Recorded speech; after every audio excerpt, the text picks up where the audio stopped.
Good afternoon and welcome to the August 18th, 2009 meeting of the Glendale Housing Authority. May we have the roll call, please? Authority members: Straman. Here. Friedman. Here. Mincy. Here. Brazio. Here. Quintero. Here. Weaver. Here. Chairman Najarian. Here. May we have your report? Agenda for the August 18, 2009 regular meeting of the Glendale Housing Authority was posted on Thursday, August 13, 2009 on the bulletin board outside City Hall. Thank you. The next item? Is there a motion to approve the minutes? So moved. Second. Mr. Weaver, were you here that day? No, I'm abstaining on the minutes. Okay. There are no objections or corrections other than Mr. Weaver's indicated abstention. The minutes will be approved as submitted. Next item, please. Next item is oral communications. I believe there was one card submitted. Discussion is limited to items not part of this agenda. Each speaker is allowed 5 minutes. Members of the Housing Authority may question or respond to the speaker, but there will be no debate or decision, and the matter may be referred to staff through the Executive Director for an investigation report. I have one card from Herbert Milano.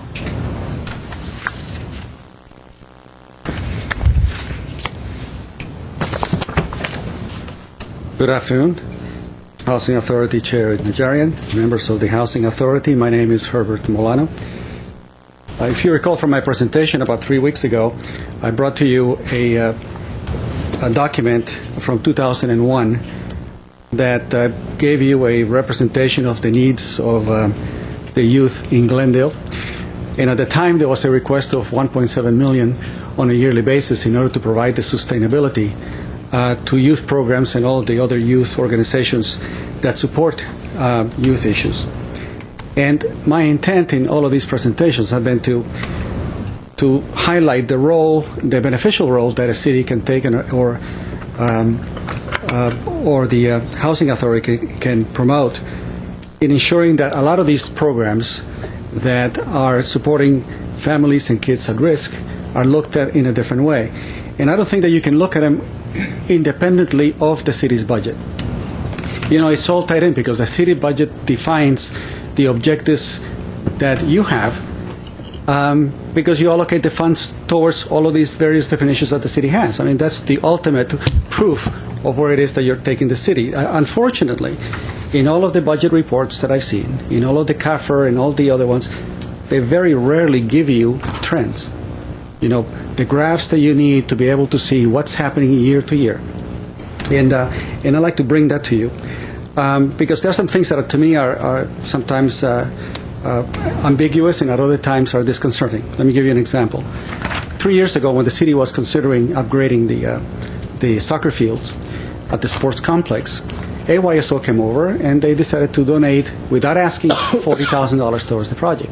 Now, it's a small drop in the bucket, but it's still a significant for a nonprofit organization to come through. So here it is. You roll time about 2.5 years later, and now the city is considering charging and increasing the fees to youth programs. I mean, when you be coming here, as long as I have, after a while, you begin to see the connection. On the one hand, they're providing you funds, and on the other hand, the city is charging them more. But I don't believe that the city council approved the increases. But nonetheless, I wanted to at least show you some history. If I can have the display.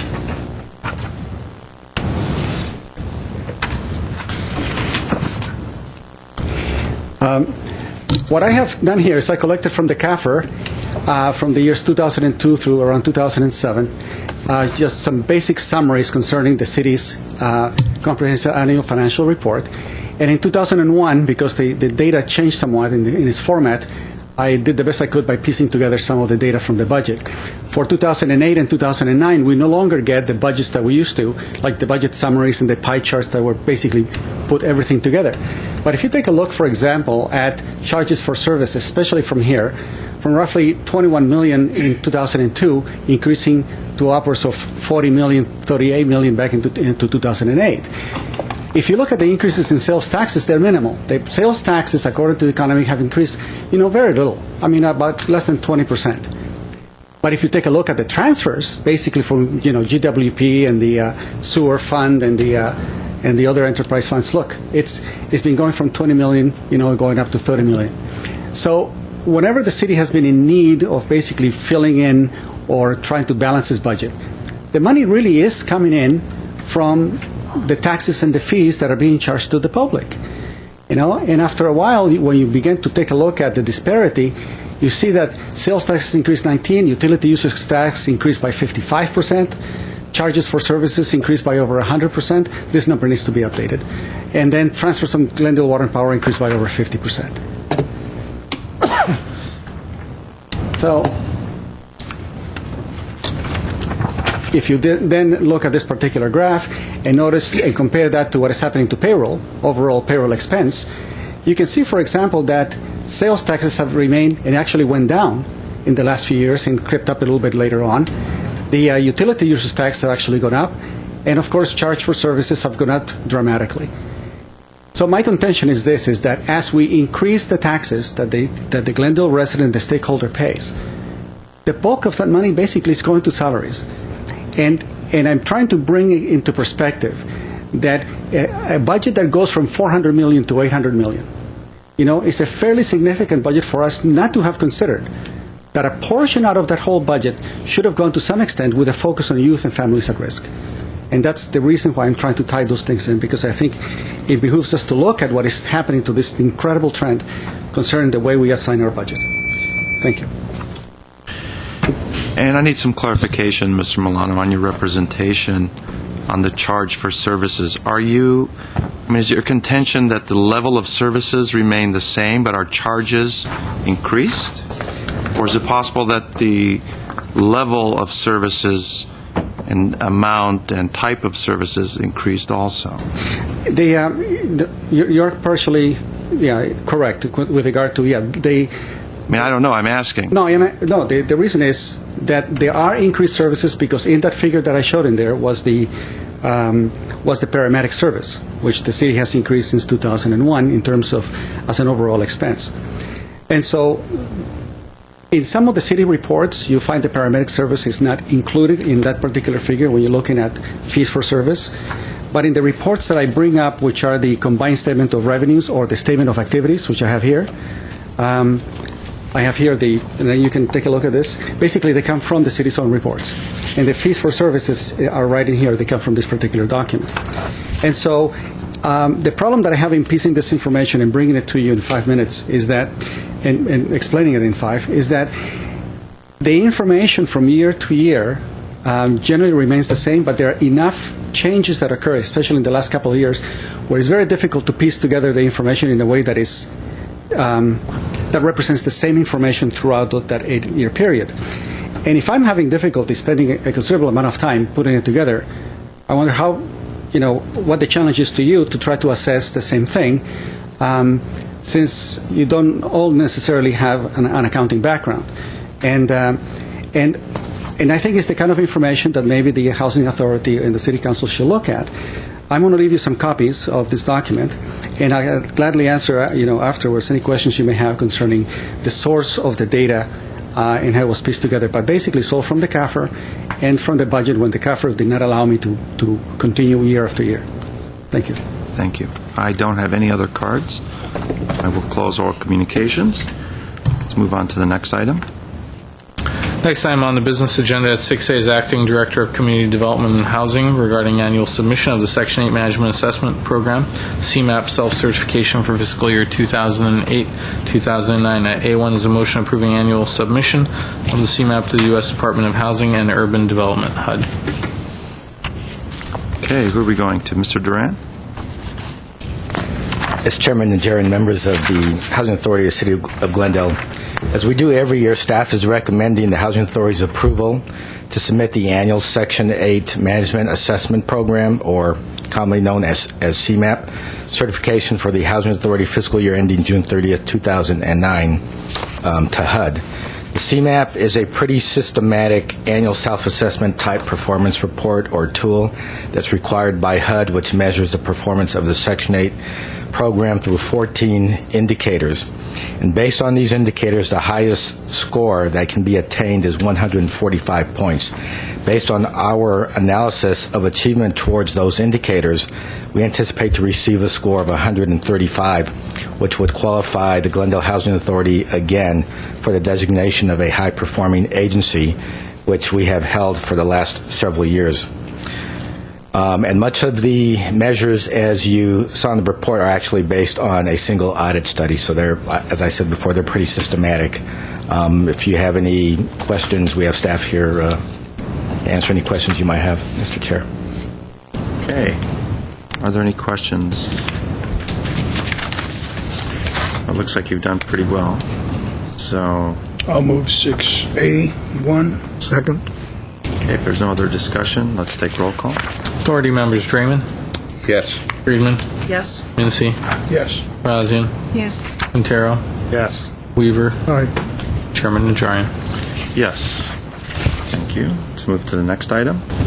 Item 6B is Acting Director of Community Development and Housing regarding Housing Choice Voucher Funding Update, and B1 is motion to receive and file report. Okay, Mr. Duran. Yes, Mr. Chair, this is a receive and file report to provide you with an update regarding the current status of the Housing Choice Voucher funding, which HUD has reduced by $240,000 for 2009, which we are addressing administratively. And in addition, HUD has recaptured $1.4 million of our Housing Authority's Housing Assistance Payment Reserve, which we would normally be using to offset any budget reductions or to offset any over expenditures. So we would like to report to you on what the ramifications are of these budget reductions. So at this time, I'd like to call up Peter Zovak, Deputy Director of Housing, to provide you with more details.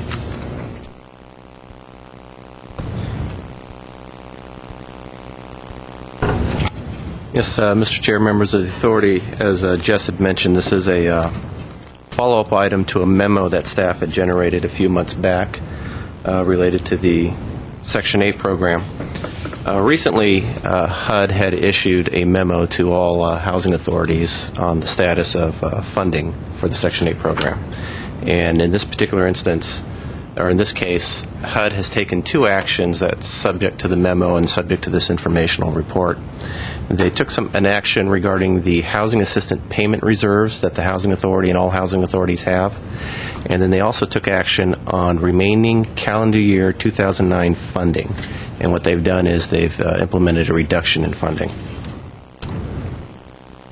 Just as a matter of background, the Housing Authority is authorized with voucher authorization 1,592. And in addition to the vouchers that the Housing Authority administers, we also administer portables, which are vouchers from other agencies who choose to, and those clients choose to live in the city of Glendale. And it's administered by the city of Glendale, but owned by other agencies. And there are approximately 1,378 portable vouchers within the city.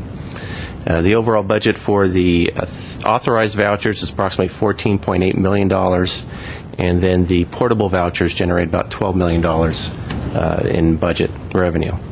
The revenue is received by HUD monthly.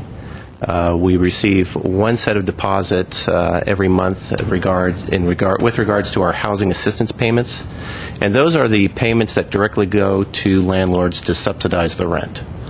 And then we receive a second deposit into our accounts, and that is the administrative fees that we receive, and that's also on a monthly basis. Prior to 2005, HUD calculated or conducted a year-end reconciliation. Housing authorities conducted a year-end reconciliation with HUD with regards to the housing assistance payments that were received. So at the end of every year prior to 2005, if HUD had provided more funding necessary in housing payments, then that money went back to HUD. If a housing authority was shorted some funding, then HUD would reconcile that and send that remaining balance to the authority. But beginning in 2005, they changed that process a little bit, and funding became tied to PHA performance. And as a result, surpluses were accumulated by authorities that did generate those surpluses. So they weren't reconciled with HUD annually, so they're accumulated locally. With regards to the HAP reserves, authorities are prohibited from overleasing, so you can never go above the 1592 number that were authorized that we had talked about earlier. Glendale maximized the use of vouchers, and we were still able to accumulate a HAP reserve over time. And then, recently, HUD began a systematic sweep of PHA reserves in an effort to reduce funding on a national level. And assist with our budgetary demands. HUD took a look at Glendale's HAP reserve, and as of December of 2008, it was $2.1 million. And that was a result of surpluses that were generated in 05, 06, 07, as recently as 08. What they did is they threw it into a formula that HUD created. And at the end, they came out and said that, in their opinion, the Housing Authority had $1.4 million more in HAP reserves than what they felt that they should have. And as a result, HUD was going to recapture that $1.4 million. And the way they intended to do that was just to offset that amount against the next few months, next 5 months of the calendar year HAP funding that they'd be providing. So that in itself is not necessarily a reduction in funding. It is simply now requiring that we offset this reduction using our HAP reserves. What they also did, though, is they also reduced the Housing Authority's funding by approximately $240,000. And when you take that funding reduction and add it to some of the other experiences we've been having with the Section 8 program, and that is increasing HAP costs, and that's a result of decreasing tenant incomes and increasing payment standards being the rent standards that we establish and agree to pay for 1, 2, 3, and 4 bedroom units. The hit or the impact of that reduction goes beyond just simply the $240,000, so it's really a larger number. So as a result, the housing authorities are required to then make adjustments to their program so that their voucher expenditures match their voucher revenue that's being received by HUD. And agencies had different ways to do that. One ability to do that is just simply terminating existing or active vouchers that are in place now. And while we are not having to do that, there are some housing authorities, as a result of HUD's recent activity, that will be terminating existing vouchers. There's one agency that we've heard of that might have to terminate 500 vouchers that have been issued and utilized by families. So it's really a last resort tool to be able to get in line with funding, and it's not something that's necessary here. Another way to try and reduce expenditures to match revenue is to look at your payment standards that you have established for your community. HUD annually establishes a fair market rent for 0, 1, 2, and 3, and 4 bedroom units. And then local agencies have the ability to set the payment standard as long as they are within a certain range of that fair market rent. And the requirements are that you can be no less than 90% of the fair market rent, no more than 110%. And that gives agencies the flexibility of trying to establish a rent standard that works for their program. So you want to establish a rent standard that's low, so you have low expenditures, but you don't want it to be too low that your clients can't go out and contract units. So it's really a balancing act. Our payment standards are already set at the 90 percentile. So there's really no ability to lower it anymore. In fact, we are expecting a new fair market rent to be established by HUD come October. So we're interested to see what that new number might be. If the fair market rents HUD establishes go up, then by virtue of that, the 90% number will have to go up, and we'll have to see what the impact of that would be to the program.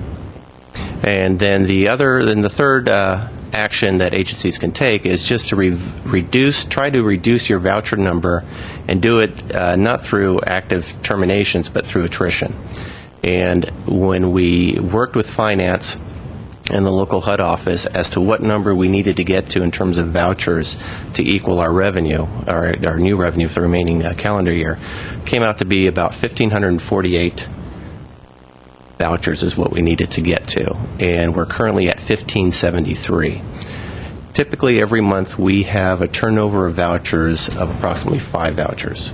And those are people who are no longer needing the program and voluntarily turn in their Section 8 vouchers. Those are households that are terminated for fraud, other reasons that might come up that they are no longer using their vouchers. We had determined that to reach the 25 vouchers and not affect any existing voucher holders, we can simply freeze the issuance of any new vouchers. Typically now what happens is that when a voucher is created and freed up, we go straight to the Section 8 waiting list. We'll draw the next eligible household from that list, provide them that voucher, and then they go out and contract a unit. to be able to have vouchers that equal our expected revenue, we'll have to freeze 25 vouchers, and we feel we can do that by December simply through attrition.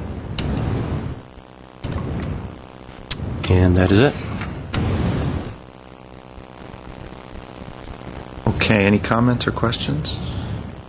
Maybe I should also say that, as I mentioned earlier, this has not hit just the Glendale Housing Authority. This has hit housing authorities across the nation, some much more harder than what's happened here. And HUD has, since their actions, has come back and issued follow-up memos that where they admit that some agencies have been seriously impacted, and they're now going to relook at their formula calculations and what they have done, and that maybe they'll be able to come back and make some changes to this. Okay, I have a couple questions, Peter. The first part, with regard to our 2.1 reserve, how was that accumulated? That was through efficient budgeting, setting payment standards where it's enough to have a program that is active and clients are able to lease up, but not overpaying in terms of rent and what is out there. Could we had we known 2-3 years ago what HUD was going to do today, the new policy, could we have increased the number of vouchers? Or this isn't voucher money? It's housing assistance money, but it's related to vouchers. You can never increase more than what you're authorized for in terms of the actual 1592. Number. Correct. Okay. And the challenge has been is that staff has never been able to know what has been coming up at the HUD level. So it was always a good thing to have HAP reserves in the event of federal freeze and things like that. And finally, HUD is coming around and saying, well, due to their funding pressures, they're now looking at recapturing HAP reserves. So even the thought of HUD coming back and recapturing HAP reserves really wasn't on the horizon 2 or 3 years ago. Okay, I think this is absolutely terrible, and I hope Public Works has a high enough cherry picker to cut me down from the nearest oak tree, because I think I'm maybe going to be hanged for this sort of thing. During what we heard about during our public outreach campaign, let's call it, the elections 6-7 months ago. Is that what we call those? Is that what we call that now? Was the dire need for additional housing assistance, either in the form of affordable housing units or Section 8s. And I think I made it a platform of my campaign to advocate for a greater number of housing vouchers to go where the decisions were being made, whether it was to our congressmen or to the administrative agencies, and express the dire situation that many residents, I think uniquely in this city, find themselves, just being frozen out and locked out of the housing market.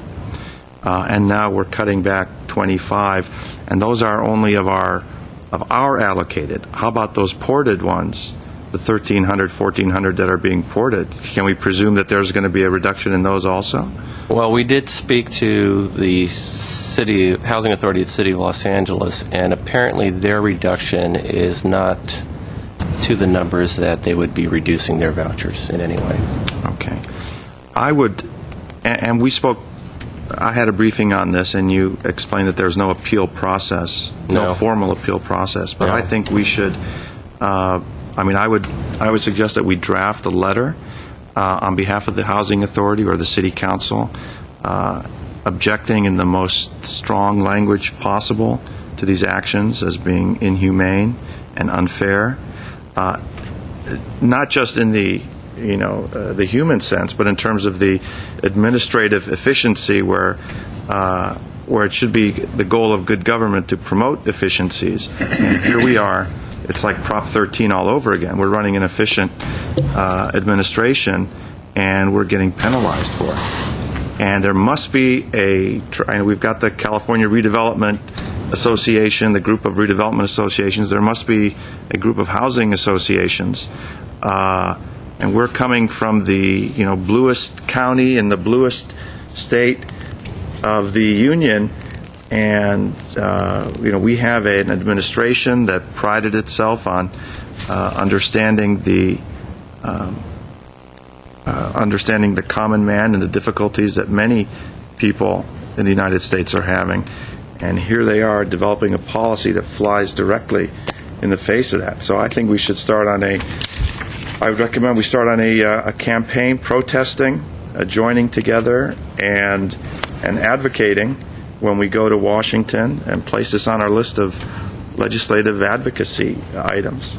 So, Mr. Starbird, I see you're raising a hand. Yes, as staff and I were kicking this around the other day in preparation for this meeting, I think it's important to make clear that we really have two issues with HUD that's going on here. One is the reclaiming of the reserve by HUD, which is now setting a standard for a local reserve. The other one is a general reduction of our allocation for Section 8 housing, which is about $250,000, as your report points out. The 25 vouchers that we anticipate losing are actually more related to the reduction in our annual allocation than they are to the reserve takeaway.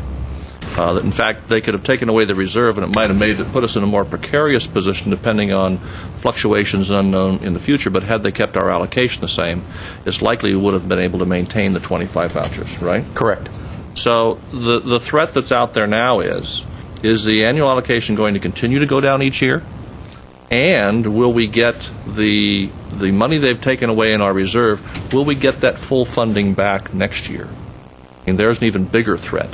If the $1.4 million isn't restored in our annual allocation, then we'll be a lot more than 25 vouchers down. We'll be more like 6 times that much down. The other thing that I think we have to recognize is the transfers from LA will likely continue to go down each year, by the very reason that those turn over just like our own turnover, and LA won't have the same liberal policy toward allowing people to transfer into Glendale. So we can anticipate that number, just by its very nature, will probably continue to go down to the same percentage that these vouchers generally have attrition, 5 to 10% a year of people transition out of the program. There's issues of fraud, they transfer out, they die, whatever. Those vouchers go away to the tune of 5 to 10% a year. We'll probably see that same level of attrition in the LA City vouchers as well, just by the very nature. So there's still some threats out there. So, who's with me?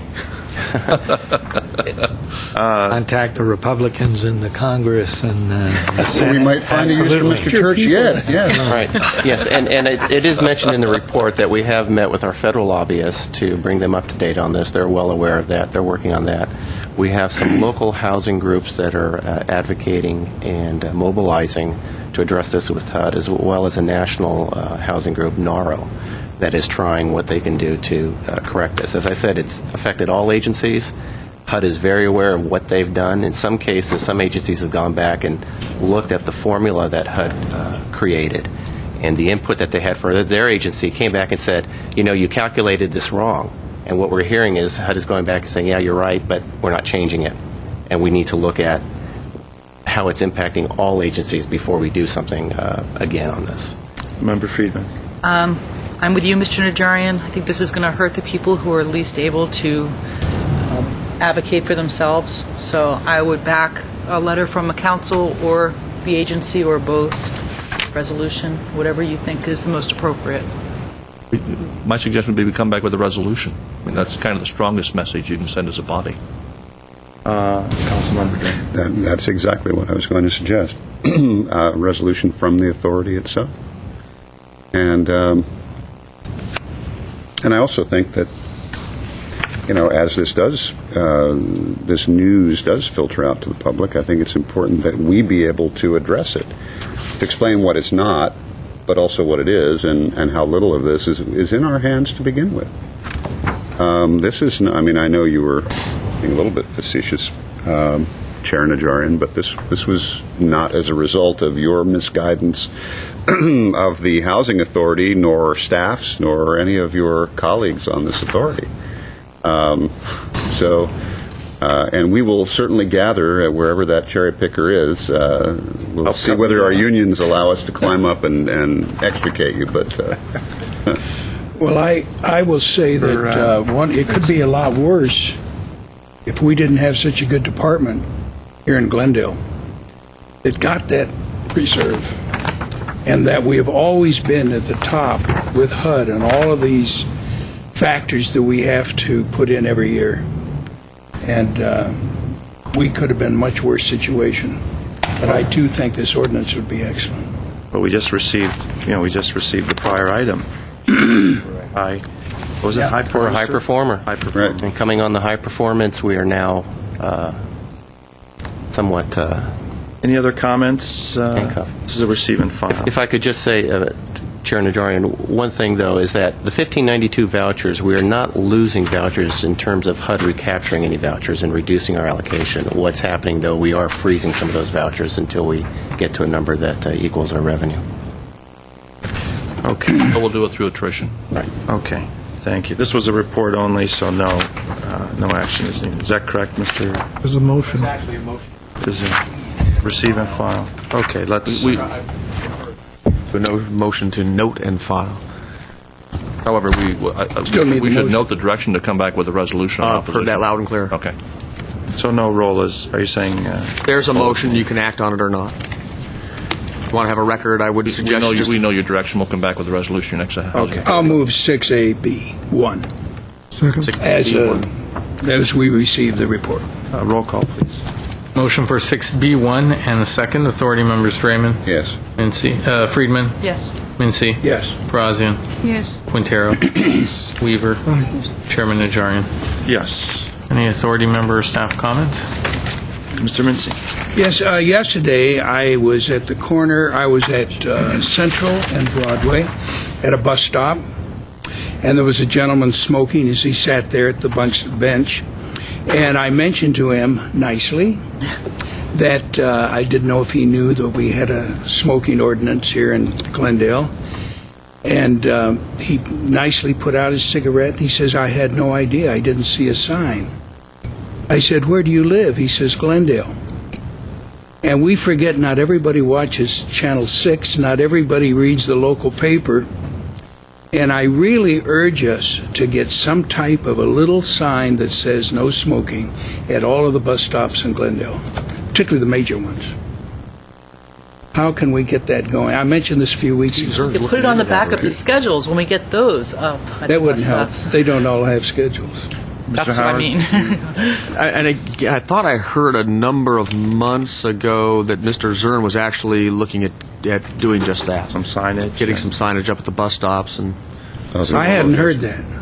it was at a council meeting, I believe he mentioned it. Mr. Chair, it's just the reason you Just a didn't hear it, it's Mr. just my Mincy, is recollection. because not everybody watches Channel 6. It's true. Okay, we'll get an update on that from Good, thank you. from Mr. Zern. Any other comments? Is there a motion to adjourn? So moved. Second. The authority is adjourned.